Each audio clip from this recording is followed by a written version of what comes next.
Hello.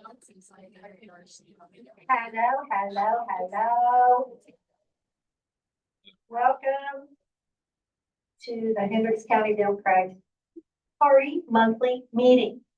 And I know you have probably all heard about it from just word of mouth because we're always just like over the top exciting and fun and stuff like that. And so I know that's why you're all here. Doesn't have anything to do with the fundraiser or the chili.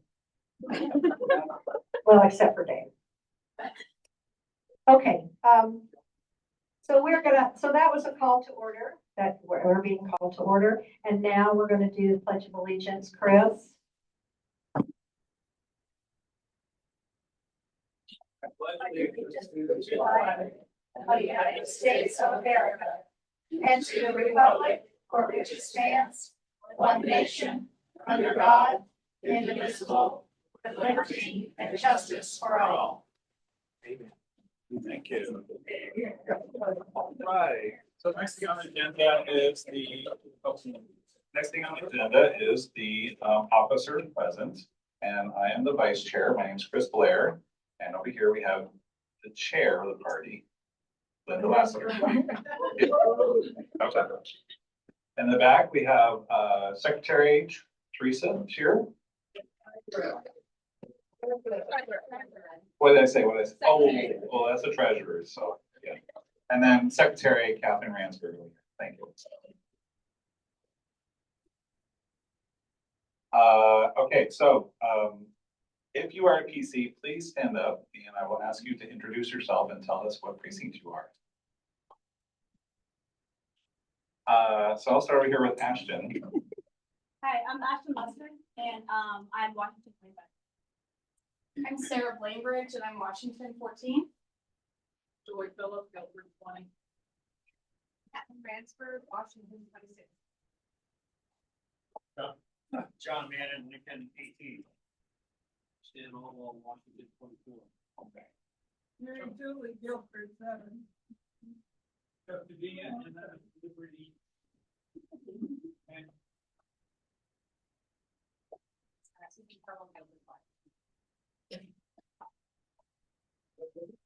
Wendy Coleman, Lincoln 6.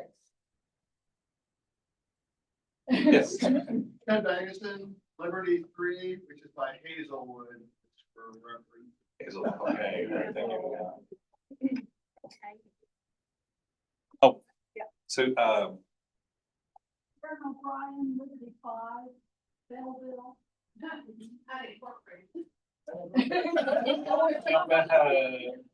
okay, and Tracy. Tracy Barron's from Brown 3. Dr. Bomb. All right, I am Chris Blair, Washington 17.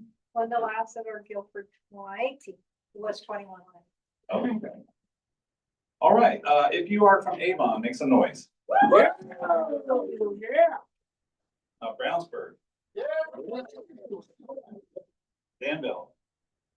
Hey. Indianapolis. North Salem.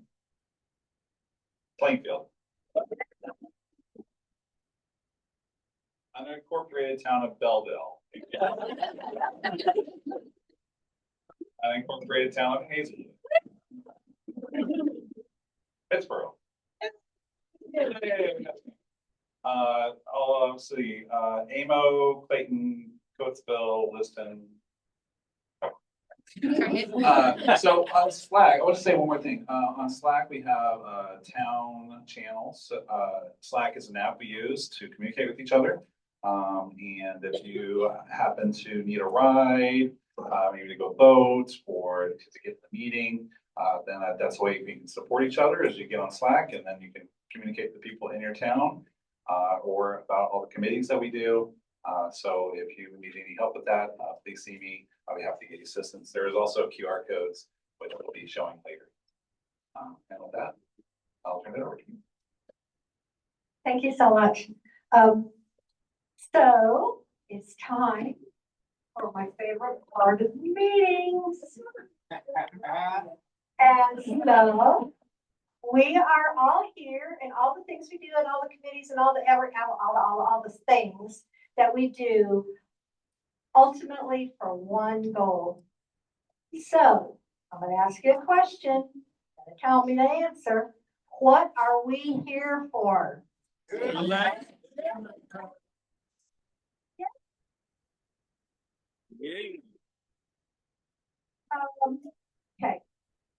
So it's Veterans Day.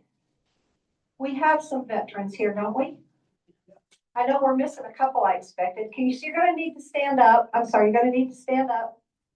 All of y'all.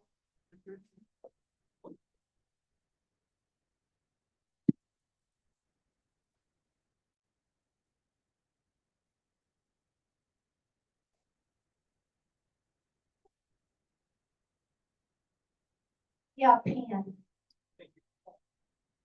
And who are you? Matthew, Matthew, and you served in? Army. Army. My dad was in Army and the Navy. I know. Dave, Keith Scott, And you Army. Army, I love the Army. Yes. Well, you can put that on your hat and stuff like that. You know, and jackets and things like that, because they're really pretty. Oh, I don't know why. Okay. Blythe, a veteran of the Army. Army.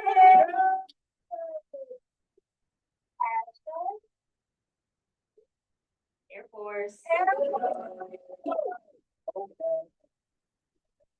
We have another one of the Air Force people. I believe we do. That would be Mr. Oh, Stan. Stanbaugh. Thank you for your service, all of you.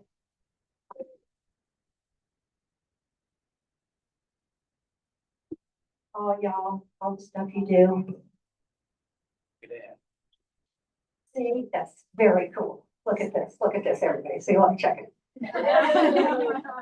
Thank you, Dave. Okay, and since Blythe was standing up and all that kind of stuff, she's our speaker for tonight, Blythe Potter. She's a lifelong leader. She's a wife, a mom, and a Army. She's a business owner in Bargersville, where she and her family live. She was a precinct committee person. See, what did I tell you? So she's seen up close how voter suppression and such like that has impacted our low voter turnout in Indiana. She's run for municipal office, and she's going to clean up that Secretary of State's office. Please welcome Blythe Potter. Thank you for having me. Thank you for being here. What an amazing turnout. This is phenomenal. I'm Blythe Potter. I'm running for Secretary of State. If you don't know, that is elected by a delegation next year on June 6th. So in the event that you would like to go and be part of that, make sure you clear your calendars for June 6th. It is an all-day thing in Indianapolis. And then between January 7th and February 6th at noon, you'll need to fill out a Can 37 to be on the list for delegates. So Secretary of State, the primary job is overseeing the elections. I don't know if you know this right now, but our current Secretary of State is a bit of a dud. Claims to be a veteran, but he is in fact not. Yeah. He's a little corrupt. Can you believe it? A Republican who's corrupt? So shocking, I know. They also oversee securities, automobile dealership, trademarks, and the InBiz website, which I'm an end user of as well. So a little bit more about me though. In the Army, I was a military police officer. I was deployed as a bodyguard to Iraq in 2005. It's a really interesting deployment. I was not smart enough to join the Air Force, but in my next life, I will be sure to do that. And I grew up in a Republican household, and I was told my whole life until I was in my mid-20s that I was a Republican. And that seems to be the trend with most of Indiana's experience. We are told we are Republicans. That is how we vote. Your vote is not worthwhile because Republicans are going to win. And I think that's part of our voter turnout problem is just bad propaganda and lack of marketing. And as a small business owner, a liberal small business owner in red Johnson County, one of the best ways that I've been able to get out and get clientele and be a successful business owner is advertising and marketing. So I think if we just advertise and market our elections with our tax dollars, instead of buying helipads and luxury SUVs and worldwide travel, I know, you want to send me to Hungary, but I will stay here and we'll work on elections. Using our tax dollars for good to inform us of the things that we do need to be learning about. For instance, when is the election coming up? May 5th and November 3rd next year. Mark your calendars for that too. Who's on your ballot? What are those jobs? Who are the candidates? I have never in my life received something that wasn't an advertisement from a Republican, because they're the ones with the money, right? Saying this is who you get to elect. I want to know all of my options: independent, Green Party, Republican, Democrat, whatever. Where can I find more information about them? If they are already elected, what have they done? Where is some past policy, past legislation, or past decisions that they've made to benefit or harm my family or my community? And it's things like this that, as a PC, which in my opinion is the most valuable elected position in our state, there is the most power in the PCs. So if you are not a PC already, please consider being one, because that's where we learn the most about our neighborhood. That's where we help create these third spaces and bring people into our network of trying to fight the good fight, which is what we're doing. Most people had no idea there were elections coming up. I would have people asking me after I ran for town council 6 months later, oh, when's the election? Like, oh, it was in November and it's like March. So we just don't have an educated voter base, and that's all by design. I want to send out voter handbooks. Not many, about 9 other states do it. But we're gonna work on that. We're gonna be number 10 and we're gonna lead the way for other states, because we're seeing that a lot of the things that some states are doing because of social media and because of these networks and because blue dots are really starting to connect and talk to each other, which I know Linda's doing with Hendricks County and the 3rd district, we can lead the way for other red states, right? So get these out to vote, registered voters. When they turn 18, let's send some information on how you register to vote, why they should register to vote. Just make the barrier to entry a lot lower, make it easier to have this information. And I think that will easily get us up from 50 out of 51 for voter turnout. Actually, we might be higher now after last week. We had some pretty good turnout with the referendum. So I would be curious to see what that puts us as, just for anecdotal, interesting. So that's my primary goal. Inform people, make it boring again, keep it simple, do the job, bring some trust back into our politics and the Democratic Party. We modify how we use words. Like now 6-7 doesn't ever mean now 6-7. It means so-so. Let's start making the word Democrat not be devil or evil or whatever the Republicans want to call us at the time of the day. We're going to be the ones to lead the charge. We're going to be the ones to get rid of Beckwith and Morales and all of the people. So we can actually literally save our state by just engaging in politics, which I know we are service members, but it is a service to our state to be Democrats right now in Indiana. So thank you for being here. Thank you for engaging in off years. Thank you for just fighting alongside us. So it's wonderful. And I set a timer so I don't talk too long, but I've got 3 minutes and 44 seconds left on my watch. Does anyone have any questions for me? My favorite color is purple. My daughter's name is Violet. All right, yes. So you grew up in a Republican family. What made you decide Republican wasn't your cup of tea?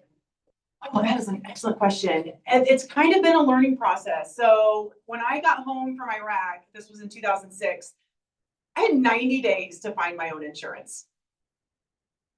Yeah. And at first I'm like, WTF. I literally fought in war for this country and I get to find my own insurance. Like, screw it. Okay. So Anthem Blue Cross Blue Shield, I got like a $96 deal. Well, 15 days after that, I got kicked off of it because apparently when I was 14, I had acne.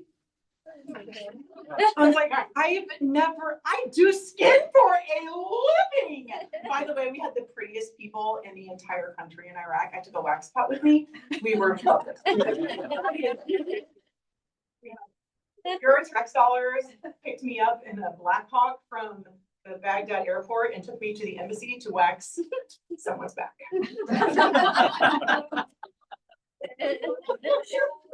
I claim to fame and I'm very lucky to not get sick. So anyway, I got home, no insurance. I'm trying to live on my own in a house, not with my mom. And it's either stay living with my roommates or move back in with my mom. So I had to move back in with my mom, which kind of sucked. Because she's a Republican, still a Republican. And we have a very strained relationship. And then over time, being in the service industry, I do facials and massages.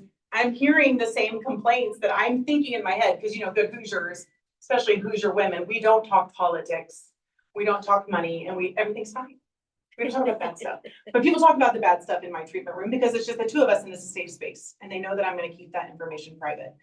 So over the last 20 some odd years of owning a business and literally touching people for a living, I'm thinking, damn, our county really relies on 501c3s pretty heavily. Why are we still having these issues? So then I go out on my own, still no access to insurance as a small business owner. COVID hit 6 months after we opened. I found out I was pregnant 5 months after we opened. And like the world is imploding around me. And this being quiet and just trying to fix the county and fix the state with the nonprofits that are doing amazing work. And I'm not discounting that.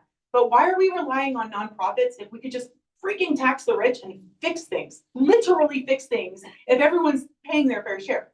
So that was when I stopped whispering that I'm a Democrat and telling people I'm a Democrat, and I ran for Bargersville Town Council. I went up against 3 incumbent Republicans. I am now the black sheep of Bargersville, but I almost won. It was best out of 3. I missed it by a couple votes. They had never had to canvass. They had never had to spend money because they had ours by their name and they just win. So I pissed a lot of people off, but I realized doing this and meeting my neighbors and door knocking and just having a platform on the internet of things that need to be fixed around the county that people or town, that people were like, oh yeah, why does that sidewalk end and you have to cross a 5-lane, 45-mile-an-hour highway with no crosswalk?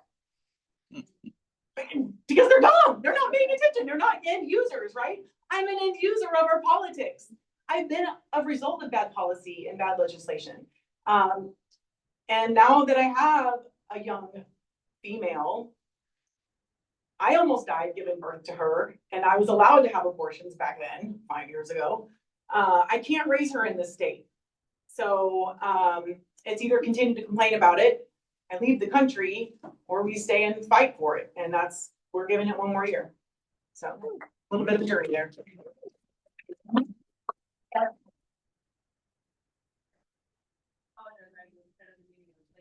Maybe you answered this, and I apologize if you have. Let's pretend that you succeed and you're our next Secretary of State. I really like saying that. I just like to say it. And then you're now Secretary Potter. I like saying that too.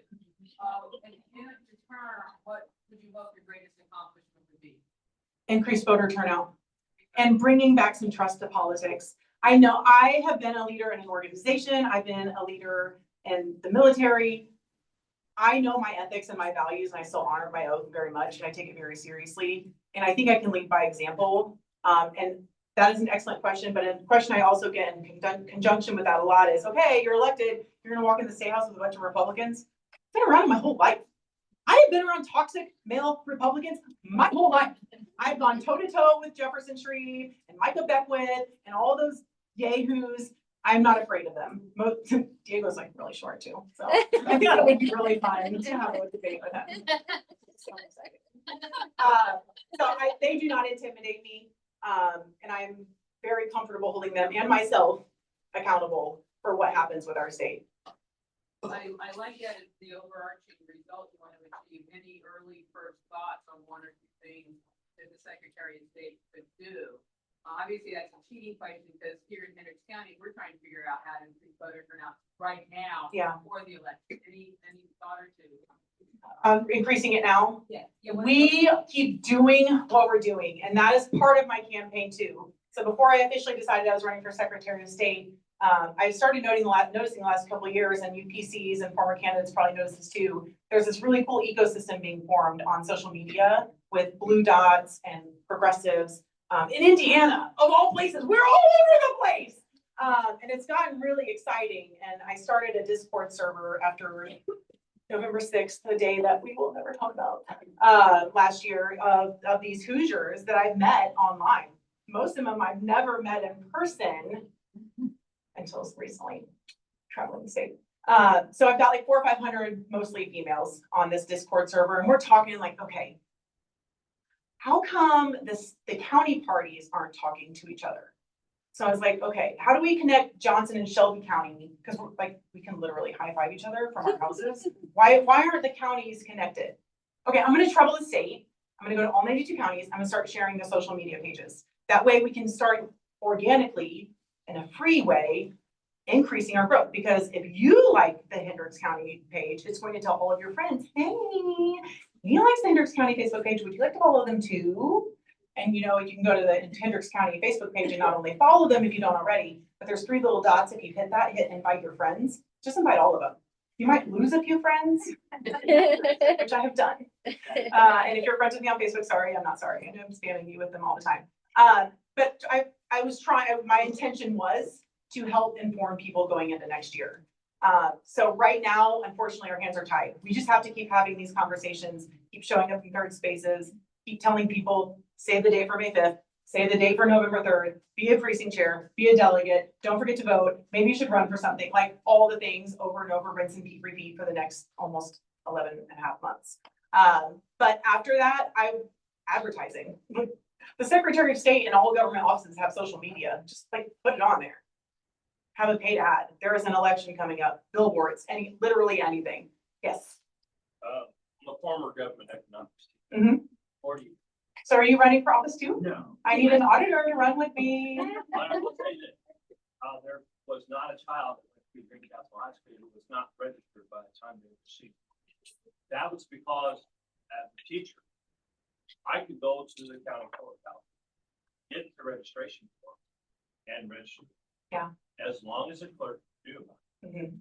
Same, you got really big high schools here who have a lot of seniors who don't get registered to vote Yeah. because their government teachers don't take the time to do that. So my suggestion is, yes, it's. Yeah, well, a lot of them are afraid to have those conversations Well, though. you can't make it Republican or Democrat. Yeah. It's like, you have no say if you don't vote. Yep. That's what I built into their brain. Yeah. It is.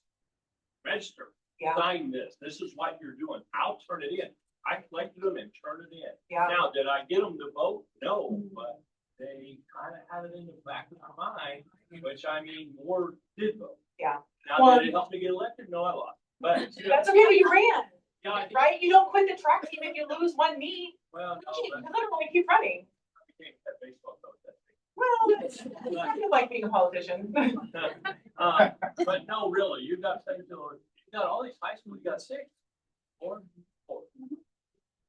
Six high schools in just this county, and if you go down the old, and you got more.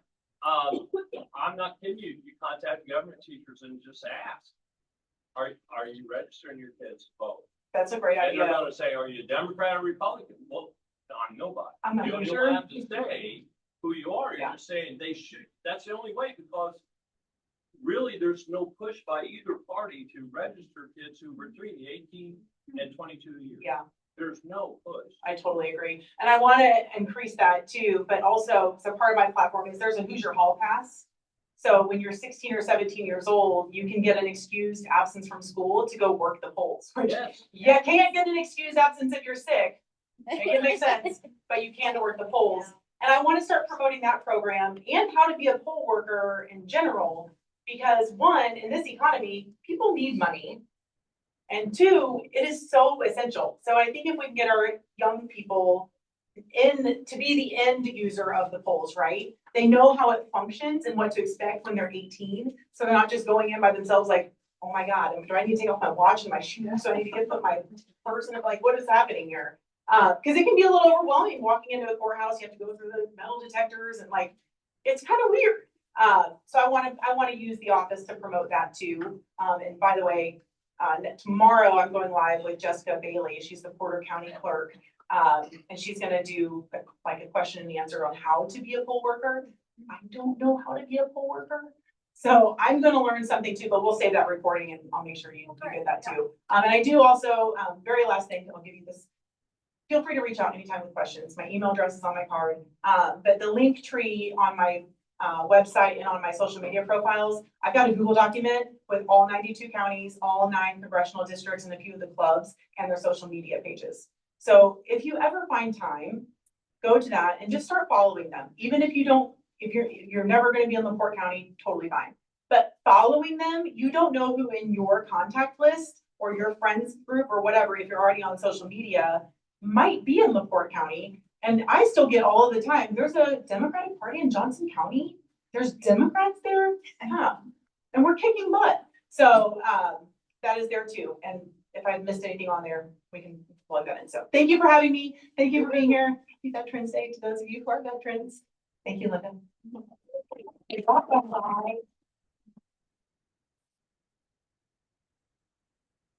So, okay, so that's what it's like to listen to a candidate who's not 75 years old.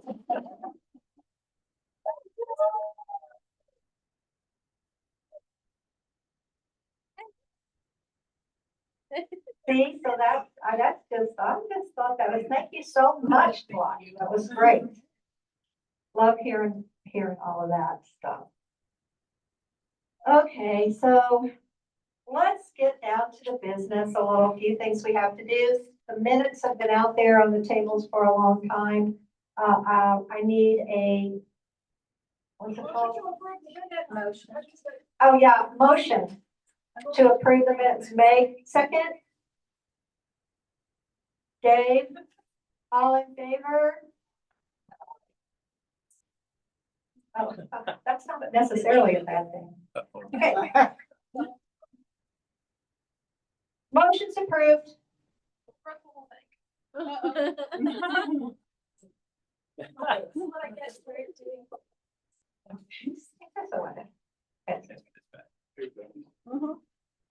And now we're going to do the treasurer's report.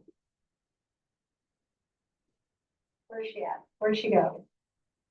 She probably went to this back door and she didn't know it was blocked.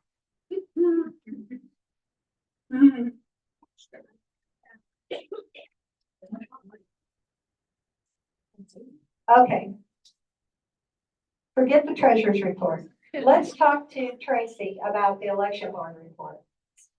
Because I can see her. She's right there.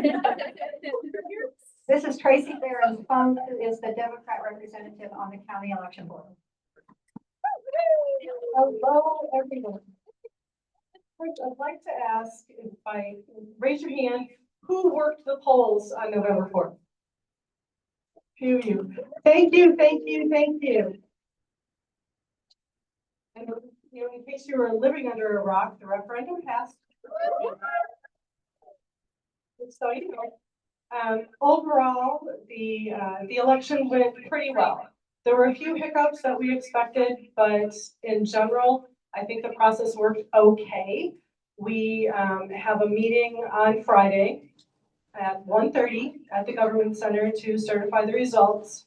And we will be talking about a few things that we think we might be able to do better, because we know that there's still some work to do. But I just wanted to say thank you so much for the poll workers. And I can't emphasize enough how important it is. That position is just crucial. If any of you went through the training for poll workers this time, I would like to talk to you, because I want to know what you thought of that training. Was it effective? Is there something that was missed? Did we just completely miss the mark on what you needed to know as a poll worker? Because that's one of the things that I would like to do in this position, is make sure that you all are prepared when you're in that role. So 1:30 at the Government Center on Friday.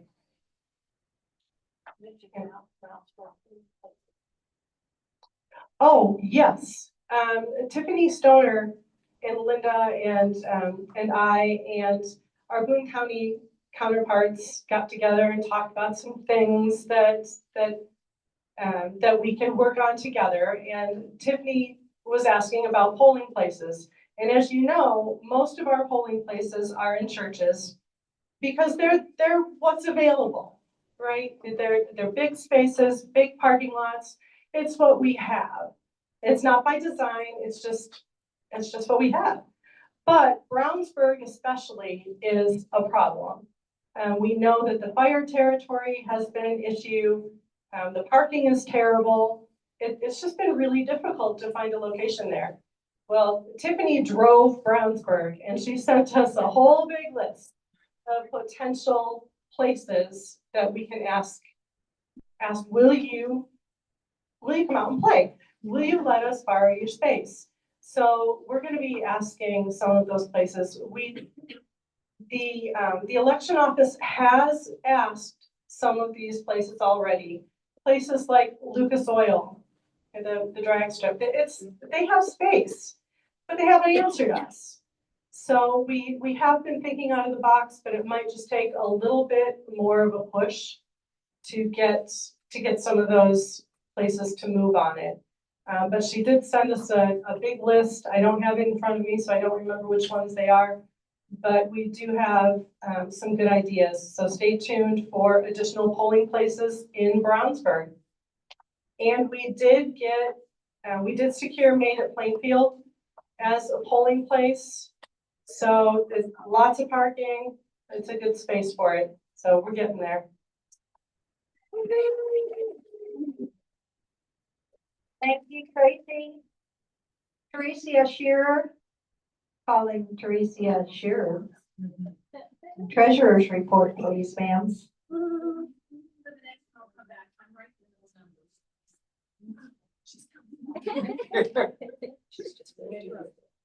Okay, then let's move on to committee reports. Kathy. For outreach.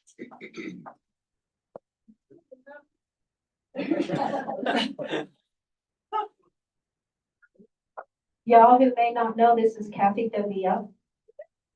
She's the chair of the outreach committee and the data management committee and every other committee we can think of. Brett Baker extraordinaire.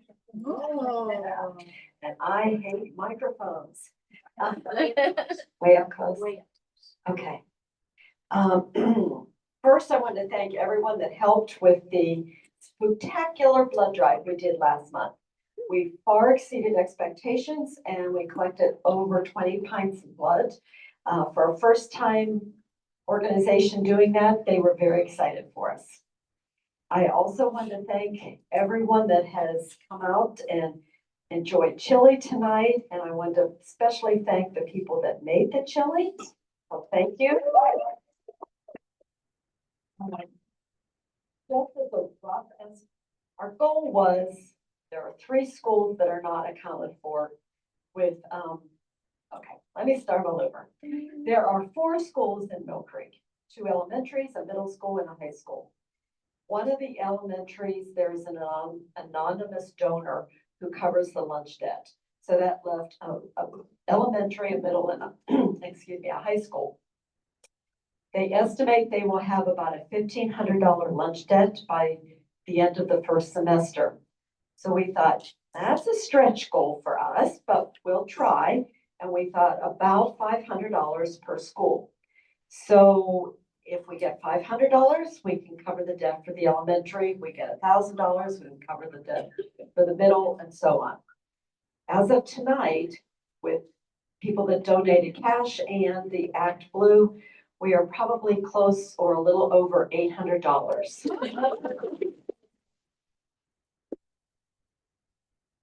So thank you all. That's great. And you're still collecting through the end of the meeting, right? We're still collecting through the end of the month. Through the end of the month. Yes, because we'll give them we're gonna donate the money in the beginning part of December. So yay us. And yay for the kids and the school district, because if they don't have donors, they take it out of their school budget. They don't let the kids go hungry. But on the other hand, it's coming out of their educational dollars. So it's important. I also want to bring it to your attention that we're doing a civics literacy lab this Thursday night at the Avon Library at 6 o'clock. You can sign up online, but if you don't have a chance to sign up, please come. I think even if you think you understand state and local government, it could be a chance to learn some nuances, learn a little bit more about it, and share with your neighbors. Let's see, and next Friday, the 21st, we're doing our coffee and conversation, and that is going to be at MOTW in Avon. And I believe that stands for Muslims of the World. And I'm really excited to try a new pastry shop. So come and join us. We've been having about 15 people at these. So there's good conversation and just a chance to get to know people. And last but not least, next month for this meeting, we're having our annual holiday party. And we're asking if you would like to, you can bring an appetizer, a dessert, something to share with all of us. And with this many people, it could be amazing. So come hungry. And we're also doing the annual white elephant gift exchange. So bring a wrapped gift. Don't have to spend a lot of money, somewhere between $5 and $20. It could be fun. It could be something useful. And we will have some fun stealing gifts, and we'll try and keep it moving so it is fun and we don't stay here till midnight. So, Does everybody know what a white elephant gift is? well, a white elephant is you bring a wrapped gift, again, between $5 and $20. And the first person goes and picks and unwraps the gifts and shows it. And it could be a thing, it could be a mystery part out of the garage. Or it could be something nice too.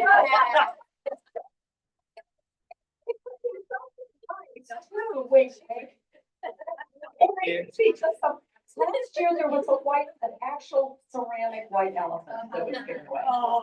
So, and then the second person can either steal the gift from the first person or open something new. And it goes on that way. And we're going to throw a new wrinkle in this because the first person kind of gets gypped. If they open up something that nobody ever wants, they just sit there the whole game.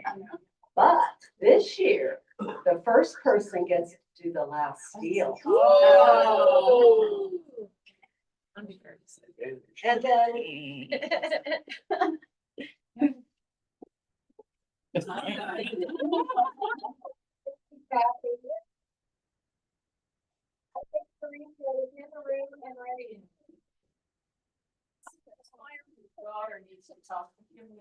This is Teresa Shearer. She's the treasurer for them. I'm not gonna bore you with all these numbers. We've been back there furiously counting money. When we get to the point of drawing the 50-50, somebody's gonna be a happy camper. I'm not gonna go into detail on the treasurer's notes. However, if you want to know about campaign finance, that's one of my favorite topics.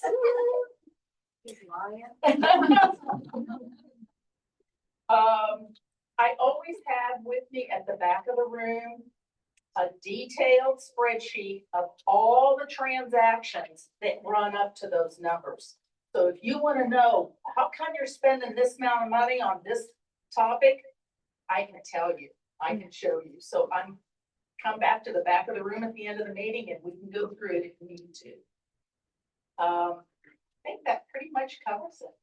There's nothing really, we made a few significant contributions, which I've noted there.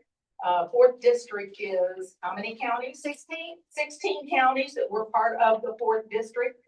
And they on their own they can't do fundraising. It's just a handful of people running the party. So we gave them some money. The same thing, Mad Voters, who is sponsoring the session later this week. Civics literacy. The civics literacy, we gave them a generous donation. So anyway, that's it. Oh, questions, Cindy?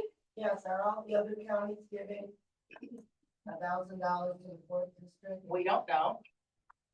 Oh, we just look at ourselves to do that. Yeah. We know they're doing good work. They provided, by the way, if you're thinking about running for office, they have a whole suite of YouTube videos on things you need to know about running for office, whether it's how to be a campaign treasurer, how to be a event coordinator, Volunteer coordinator. a volunteer coordinator. So they've really put a lot of work into that for us. Well, you have to do that. I know. That's why she said it was so good. Yes, yes.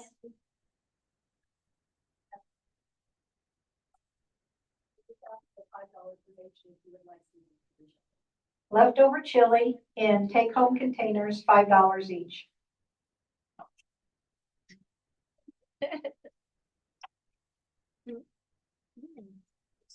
Fundraising. Guys, you just stay back there, take a moment,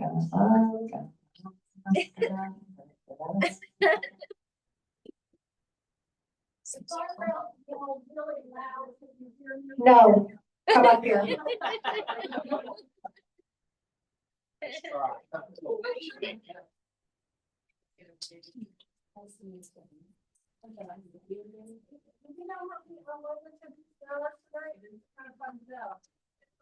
Just a moment.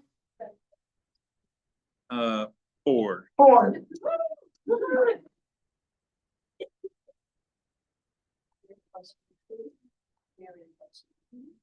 Hi, I'm Karen O'Brien. This is gonna be a very short fundraising committee report because we've met a couple of times. We're in the middle of reorganizing, setting up an operations manual so that everything we do is captured and we can turn over items like the Dem Daily Drawing or the Hoosier Hospitality Dinner to the next round of young people who are going to step up to the big job of raising money to support candidates in Hendricks County.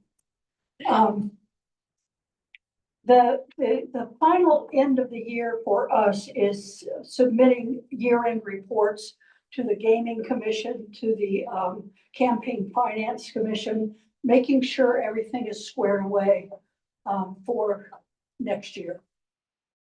And then we'll launch into the next Dem Daily Drawing is going to be launched in January, and ticket sales will be available in February. Are there any questions? Anybody want to be involved in fundraising? We have a lot of fun tasks to do with our events and that kind of thing. Teresa, you have a question? A lot of these folks don't know about Dem Daily Drawing. Does anybody know about Dem Daily Drawing? How much money we dole out last year, or this earlier this year? About 2,000. Yes, last year we sold all 300 tickets. We have to sell a minimum of 100 in order to finance the payout. Is $2,855. We do $40 the first 7 drawings, $50 the second 7, $75 the third 7, $100 the fourth 7, and then the grand prize is $1,000. It's a lot of money. Yeah, you buy 1 ticket. It's drawn the first time, it goes back in and can be redrawn. We've had people win multiple times on 1 ticket. And so it kind of encourages us. So just because you win early doesn't mean that you can't win later or later on. We max out the sales. We don't sell over 300 tickets. And so that means that we bring in 9,000 and pay out just short of 3,000. And so then the county party makes $6,000. So did everybody hear that? The tickets have been $30 a ticket. And we sold 300. But when you think of it, $30, it sounds like a lot for a ticket, but it's really buying 29 tickets. But there's 29 drawings. It's like 29 chances for $30. Because we draw every day for a month. And the pot goes, the amount of winning goes up every week. The first week it's $40, second week it's $50, third week it's $75, last week it's $100. I told the last group of people that I talked to about this, that I won more with the damn daily drawing than I ever did with the Hoosier Lottery. In fact, I'm not sure I've never won anything on and the tickets for that's gone up to $5 for a mega. Holy moly. So, yes, Cindy? About how much did we make on the J dinners? How much did we raise? The final numbers are in the meeting minutes because they were adjusted for absolute minutes. So if you look at your meeting minutes, I believe it was, I'm gonna say the wrong number. So, yeah, somebody have the minutes in front of them? Yeah, I see. 77.47, $7,747. And that's how much we netted. That was after expenses. So those are our two big fundraisers every year. It is a lot of work. We have expanded our committee. At one time, we did this for like the first 2 or 3 years with 4 people. And the same people ran it day in, day out, did fundraising. We gained something like about 11 people this year. We're down now to 9 people. A couple of people had to drop off. We're always looking for people who would be interested in either doing one of the tasks for us, like interesting, like the HH dinner. We got it down to the Hoosier Hospitality Dinner is a big deal. We had about 130 people this year came to dinner, and we had one person handling the table decor. And we had another person handling the fizzy bar, you know, where we sold sodas. And we had people at the tables. We had a couple of people going around and doing a 50-50 at the HH dinner, but those tickets are a little more expensive. And that payout was pretty hefty too. We made quite a bit of money on the 50-50 at the HH dinner. I don't have the figures in front of me. Any other questions? And who can I count on to come to our next meeting on Monday night at the 17th at 6 o'clock at McAllister's in Plainfield? Yay. Thank you, Karen.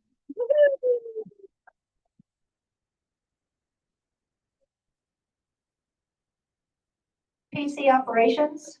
Is Nancy not here? I haven't seen Nancy. I guess. Tracy, you got anything for PC operations? Ted's doing stuff. Yeah, I was gonna say, talk about what Ted and Mike did. The scavenger hunt. We had a quick, And the training. you, What, Ted? Ted. Ted?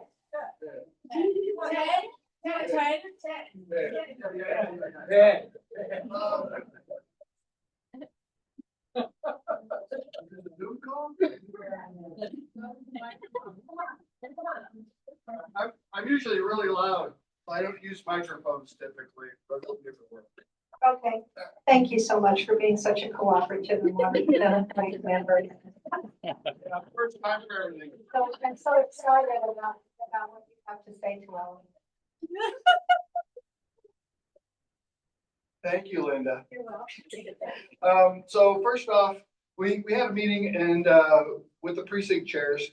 We wanted to start pulling data together so we can share with the precinct chairs. When you come in first as a precinct chair, we drop you in and say, thanks for being a precinct chair, get to work. And we don't have a whole lot of support in place, and we're working on that. There are different tools and different things out there, but one of the things we did is we decided to do a scavenger hunt. So we got together a group, we met for pizza, and we sat there for, I think, about 2 hours, And we looked up the different roles, how the county was broke down, what was in different precincts, who currently was holding those jobs. And we started filling it all out. What we did as a scavenger hunt. And I want to thank my wife for doing that. She put that together in a really cool little spreadsheet thing. So everybody had to do it and had like points, so you could get points for looking it up. So we've kind of started on that. We are always looking for precinct chairs. We still have openings in a number of precincts. I don't know how many. Linda does not want to say. So clearly, plenty of opportunities. Right now, what I'm working on is, because I think training is a really big issue in general for the planet, but particularly for Democrats. Training is always a challenge for people. How do you get them trained? How do you keep them engaged? And how do you make sure your training isn't too long, too boring, too dry, too much? And how do you work into people's schedule? Because we're all busy. I'm retired and I'm still busy. It's no matter what you do, you're busy. You know, kids, grandkids, work, Democrats. Anyway, they keep you busy. So I'm trying to, I started working on modules. I'm trying to keep them down to about 10 minutes. So that way it'll be in little sections so you don't have to do more than you have to do. If there's 3 things you want to know, you can do those 3 modules. I also want to work on getting, which just kind of, because I kind of sprung on everybody, mentors. I think it'd be great if you had a mentor. So as we get some people up to speed, I want to ask people if you can, just mentor, just be somebody that's somebody to call, reach out to, or somebody's doing some canvassing and you just like, I just can't go out and do this. I just can't go up and knock on some stranger's door. Canvas, just do a few doors with them and see how it works. You'll be amazed at how much commonality you have with people. And I've heard a lot of people talk about, you got Republicans over here and Democrats over here. And then in the middle is where everybody really is. And so we get away from this extreme push on both sides. That's where we're at. So I think you'd find talking to your neighbors. And as I said, as you put together some of these conversations, you're going to find out you've got a lot of common ground. And that's where we want to meet people is with this common ground. So I'm trying to work on getting training together. I'm trying to get everything on. I hate to commit here now, everybody, but my goal is trying to get most of all of this done by January, but at least the beginning ones. Now, it's not like I'm having to invent the wheel. I am stealing, borrowing, copying from others, because other counties have things out there. The state has things out there. The National Party has stuff out there. And one thing I found about the National Party, because I've heard people say you can't get to the meetings, sign up for the meeting because they record all of them and they're up for 2 weeks. At least that's my understanding. I've gone to a couple of them. I want to start kind of testing that out, but it looks like if you can't get to the meeting, it's fine. They'll record it later on. You can actually sign into the thing and you'll be able to see the recorded meeting. So you can still get the training. One thing I've noticed with their modules, they tend to run about an hour, and I'm trying to, like I said, kind of break it down to smaller pieces for people. But anyway, I've talked long enough. No, there are no questions. Thank you. Yes, Cindy. That there are elections next year for PC. So you need to run for PC during the sign-up period in January and February. Yes. Yeah, that's one of the next modules I'm working on is kind of the structure and how more of this works. There's actually some training too this week, the one on Thursday. There's also training tomorrow. I think that's what the national event I've got signed up for. State delegate. Yeah, well, I think there's also a national one. Like I said, there's more training out there, you know what to do with. The problem is finding it, getting in the right direction and kind of getting started. I want to break it down to smaller modules just to make it easy for us to use. Yeah, I thought you had another question back down there. My question was the same. I was gonna ask, when can somebody run and be elected as a PC? But if you don't want to wait, Linda can appoint you. I can. I didn't run. Linda said, you're going to be a precinct chair. So as a warning to some of you, watch proximity. That was a big fat falsehood right there. Hey, but wait, Ted, since you're up here. Ted I'm going to have him go point to Ted is a candidate in the county. Don't clap too much yet. It's for the Liberty Township Board. Liberty Township. But there is a method to my madness. because to me, it's about getting Democrats elected, not just myself. So I'm gonna be out talking to people. I live in Liberty Township.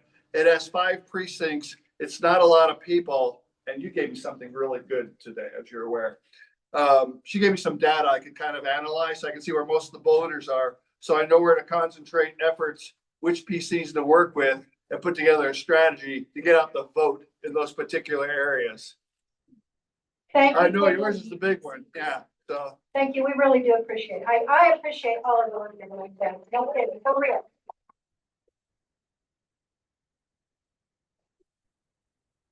You made chili? Handmade chili? Oh my gosh. And we're up to the candidate committee. Cindy, I didn't tell you this. I'm so sorry, but I put you on the agenda.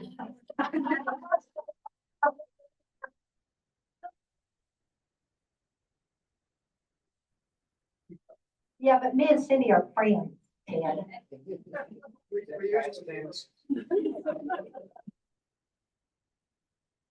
All right, we've got a few candidates, but not very many, as you can see from the board. So, next month, December 4th. From 6 to 7:30 at the Brownsburg Library, we're having a candidate call out and training. So if anybody's even mildly interested in the prospect of being a candidate, come on out. We'll show you, what is some of the things are that are required, some of the questions you have to ask yourself. What positions are available, what those positions do, things like that. And then the mechanics of going ahead and filing. Then we'll have another training in March about the next steps, like your, signing up for fundraising committee things and stuff like that. So, mark your calendars, December 4th. Is it the 6th? What's this? You're right. Did I get it wrong or did? Oh. I will tell. Wait, I got it. Verification, on the spot verification right now.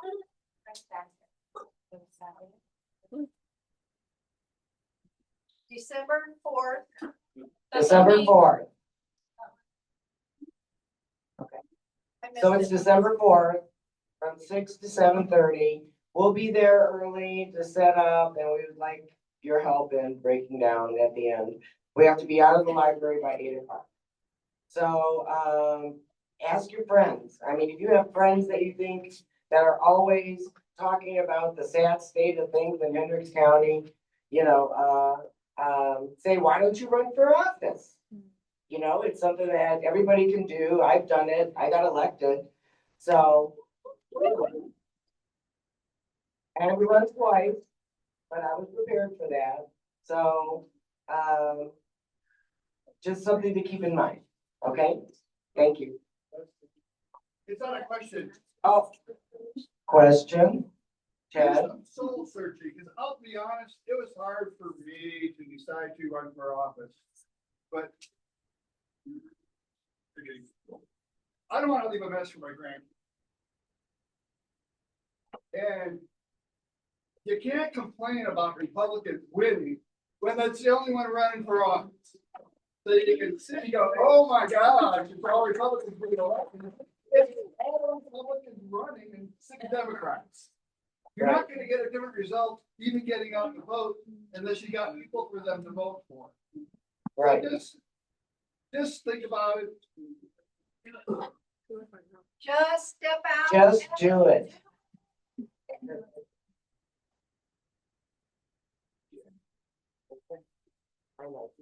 And just think we could have a repeat of last Tuesday.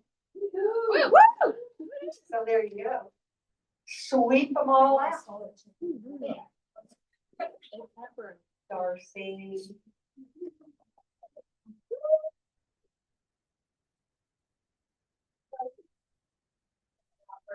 Several things, but yeah, yes.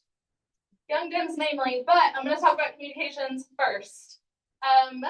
So, a couple months ago, the executive committee, reached out and hired a graphic designer to come up with some new logos for us. I don't know about all of you, but I hate the color red now. I just see it and I just kind of recoil a tiny bit. Drum roll, please, if I could, hold excitement.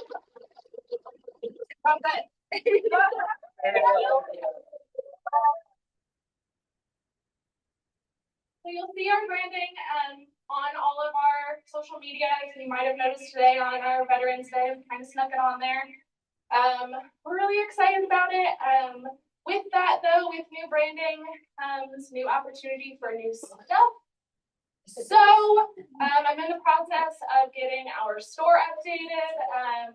I hope that everyone is decked out in these logos all of the time. You'll see everything get updated tonight, hopefully on Facebook. If you will interact with it, we literally cannot thank you enough for every like, every share, everything. If you're not following us, please do it. But yeah, so hopefully I'll have some pre-orders ready. I don't have all the pricing figured out yet with our vendor, so I wasn't able to have it ready for today. But we'll have a lot more options than even what's on here. I just did a tiny little thing. I really hope that we have cute kids running around in future voter shirts. But so super exciting. Hopefully new fresh brand, new, just more business-like, more uniform, and we're gonna try and throw it on everything we possibly can. Yes. So. And then I'm just going to keep talking a little bit. I am the chair of the Young Democrats. We are a new little organization. I don't really know what I'm doing yet. I'm not going to lie, but I want other young Dems to come help me figure out what we want to do, what our role can be. I personally want to be the one in the schools because we are the young ones that are relatable. So I want to be in the schools getting them registered at lunch. I hope that we can do that. I want more community. I want to, I say this politically correctly as I possibly can. I want to bring some youth into this room and to just keep it away. Game night at Books and Brews. Tell your kids, grandkids, nieces, everyone to just come hang out. Millennials and Gen Z. We are the next generation that has to keep this room running. So hopefully that'll be exciting things to come. All right, back to you. Thank you, Dorothy. I thought the whole game thing for the millennials was kind of weird. I thought, millennials, that's kind of old for games. Then my daughter came up to visit. Mom, we've got to go to every store to get Pokemon cards.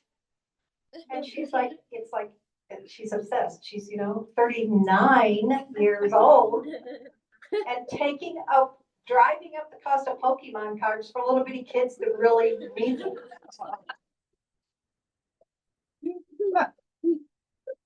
Okay, so anyhow, I want to say thanks to the chili folks. Thanks for making that fun. It's always good when we have food, and they were really good too. I also have been meaning to do this for a couple of months, but I want to thank Gwen and Guy Scroble over there in the matching sweatshirt. Gwen and Guy bring snacks every single meeting. And it's just really, nobody asked them to, nothing, which, is odd because we have people to do everything, but they just did it because that's the kind of people they are, and it's great. So I wanted to say thank you. Here's a big thing. Was it? I don't remember the date. Maybe it was the 18th of October, possibly. The State Central Committee did in fact change the state gender equity rule for precinct chairs and vice precinct chairs. So that's out the window. They're working on that for, Executive committee? thank you, executive committees. So glad people can read my mind. But there's some language somewhere that attorneys need to do something with, you know how attorneys are, you know. I know, I know you're back there, I see it. So I'm expecting an influx of vice precinct chairs. That's just all I have to say. And of course, always precinct chairs, but, so. One other thing, oh my gosh, it's doing so good. State convention delegate news, we are going to file.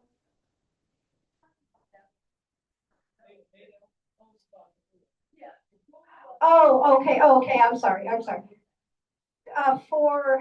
For 20 plus years, I think, the Indiana State Democratic Party has had a gender parity rule that stands for chairs, vice chairs of committees of county, Precincts. everything in the language that if you ever go to the state party website, and everything they talk about are committees. Things, and that's, so the chair and vice chair. So me and Chris have to be, and up until the 18th of October, the precinct chair and the precinct vice chair had to be opposite genders. You can't, right, so you can run for the position, but if you're contested and whatever, anyway, you had to be the opposite. Now, for precinct chairs and precinct vice chairs, you can be the same gender. Yay. We're all very happy about that. And last thing, oh no, the state convention delegate news, we are going to, I don't know if any of you even have a buried deep into your subconscious, a picture of what the ballot looked like the last time you voted for a precinct chair. I'm pretty sure it's not there. But it used to be, always before, a big long list, a complete list of names of the people running to be a precinct or a state delegate for the convention. We're going to switch that over to districts. So we're going to break that big long list down into smaller bites so that you're still going to get your people that belong to your precinct, but it's not going to be that big long list. And that's called switching over to a district ballot versus an at-large ballot. We've got the, yeah, oh no. Who was that? Ted. Talking about upcoming trainings from national. Tomorrow, 7 to 8 online, the state party is offering a training for state delegates, people who want to be state delegates. And then there will be another one on the 10th of December, 7 to 8. Those links to sign up for those are in the newsletter. And behind, and right there. And then the other thing is just the latest news about redistricting in Indiana. And those deliberations, the legislature chose to move them to December the 1st through the 12th. So essentially what they're doing is adding on the special session before the regular session actually begins. So what they'll do is they will come at the beginning of December and supposedly deal with redistricting and whatever else they feel like they have to do. Then they will go home for holidays. Then they will come back at the regular time as they normally would have done anyway for the legislative session for 2026. So we need protesters. Yeah. We need so many things. But 5 states. There's a redistricting rally December 1st at the State House. December 1st, redistricting rally. There, you know, I don't know, I don't have much good to say about the legislature in Indiana, but, it's taken them a while to cave, you guys. I mean, I think that has to be, it has to be, and it is because of all of us. And so, I think that that's pretty stinking awesome. I like that. I mean, I don't think there's any doubt that that's where they're gonna go. But we pushed them off, man. Yes, Ted?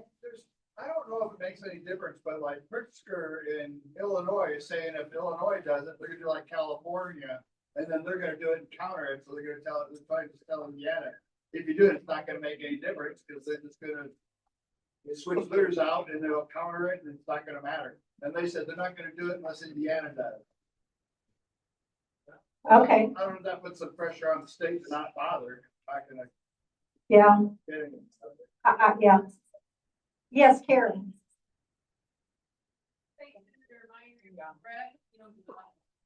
Brett Clark?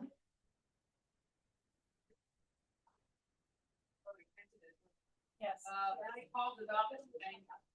Yeah. Politics to bank.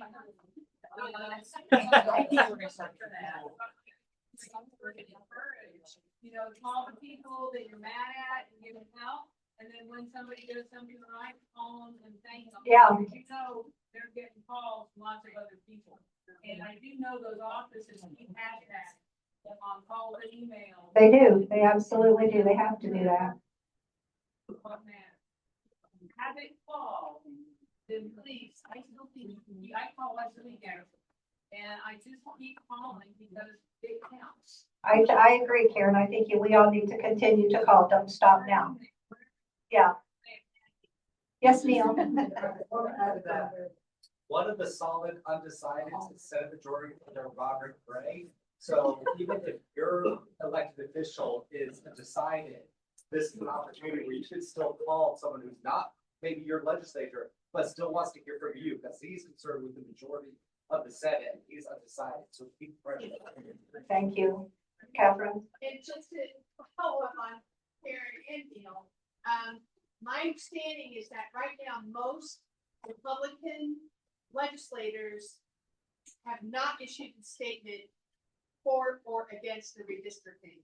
And out of the Senate especially, they are saying they don't have the numbers to make this happen. This is a micron trying to piss that into the very shit given, but I think it's very important that we call our senators and say, please, always be respectful. Please do not vote for this redistricting. And if your senator or your representative, like Karen said, has come out against it, give them lots of love, Yeah. because they're going to be getting all of it. But the majority of the Republicans have not out one way or the other, which means they're either scared to say it and they're just going to wait and vote, or they're trying to figure out which way to go. They're absolutely scared to say it. I'll just say, I worked for the legislature for a long time. Yes, you did. I still have friends in the Senate, Republican senators. And it's not, the House, that's done. They're done. They're doing it. There's no question. Right. The Senate was, yes, they're doing it. Senate was 50-50. Ray is a no. He may not say he's no. He's a no. He doesn't want to do that. Okay. He's a leader. Yeah, keep calling. Yeah. So, I mean, I think it's right. Any encouragement that you can give, or just to call them. A lot of times they call through. Sometimes they shut the Republicans shut the switchboard. If they get too many calls, so you can always email. They do. So there are people that are on the undeclared list that are no's, but for whatever reason, they don't listen. But then Cook flipped.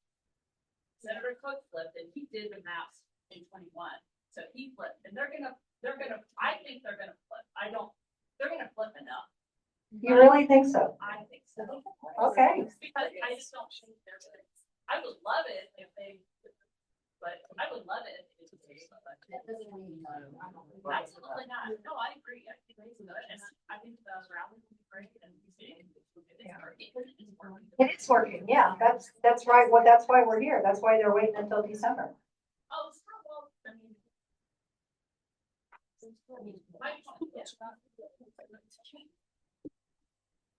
Anyway, I just wanted to add that, like, you know, it is not a done. Okay, thanks, Guy.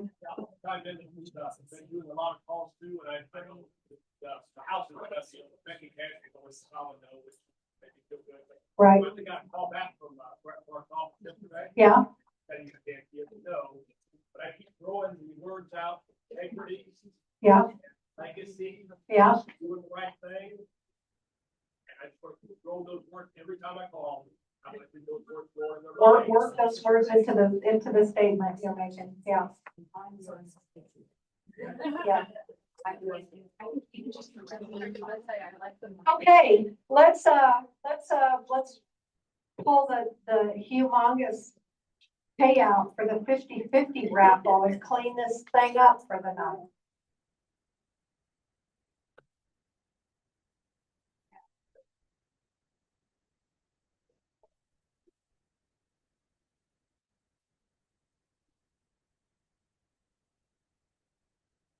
Okay, for your hand.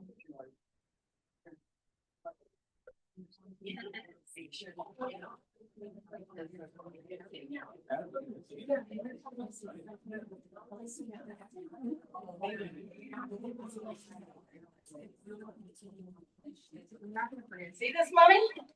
Oh. Wow.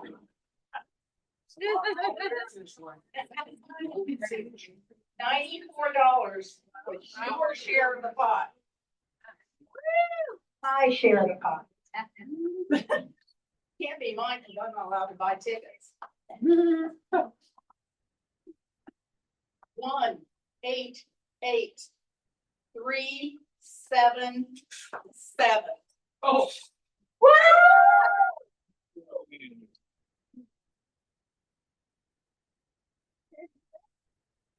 This reminds me of something I was thinking about the other day. Jackie's winning this. Who won last month? Drew Cox. Drew Cox? Oh, that's right. He broke the cycle.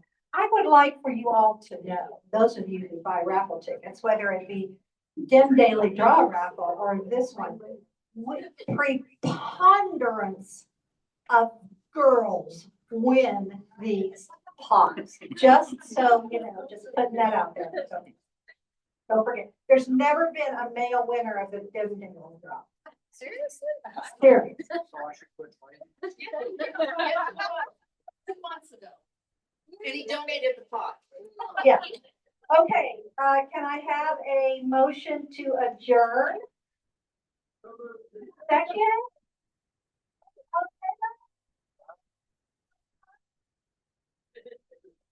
Motion passes, the meeting is adjourned. Thank you all so much for coming.